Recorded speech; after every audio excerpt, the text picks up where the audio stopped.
உலகின் ஒரே பகுத்தறிவு நாளேடான விடுதலையில் வந்துள்ள இன்றைய செய்திகளை பார்க்கலாம். அதிமுகவின் முன்னோடிகளில் ஒருவரும் முன்னாள் முதலமைச்சருமான சகோதரர் ஓ பன்னீர்செல்வம் அவர்கள் திமுகவில் இணைந்துள்ளது மிகவும் வரவேற்கத்தக்கது. திமுக என்ற அரசியல் கோட்டையை நாளும் வலுப்படுத்தி தமிழ்நாடு தலைசிறந்த மண்ணாக, மானமும் அறிவும் நிறைந்த மண்ணாக, உரிமைக்கு குரல் கொடுத்து உறவுக்கு கை கொடுப்பதற்கு இதுதான் சரியான அரசியல் வழிமுறையாகும் என்று திராவிடர் கழகத்தின் தலைவர் ஆசிரியர் கி வீரமணி அவர்களின் அறிக்கை இடம்பெற்றுள்ளது.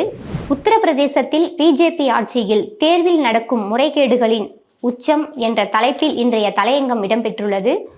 பிஜேபி ஆட்சியின் மதவெறி, இஸ்லாமியருக்கு இடம் தர மறுப்பு, தாழ்த்தப்பட்டோர் சமைத்த உணவுக்கு எதிர்ப்பு, உச்ச நீதிமன்ற நீதிபதி கவலை. கேரளாவில் இனிவரும் காலங்களில் புதிதாக தொடங்கப்படும் அரசு பள்ளிகள், கல்லூரிகள் மற்றும் பல்கலைக்கழகங்களுக்கு மதம் சார்ந்த பெயர்களை சூட்டக்கூடாது என கேரள மாநில அமைச்சரவை கூட்டத்தில் முடிவு எடுக்கப்பட்டுள்ளது.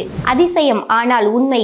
இறந்த பெண்ணிடம் இருந்து கருப்பையை கொடையாக பெற்ற பெண்ணுக்கு ஆண் குழந்தை பிறந்துள்ளது. தேர்தல் விதிகள் குறித்த அறிவுறுத்தலை தமிழில் வெளியிடுங்கள். தேர்தல் ஆணையத்திற்கு திமுக வலியுறுத்தல். வங்கியில் பண மோசடி, அனில் அம்பானியிடம் 9 மணி நேரம் விசாரணை.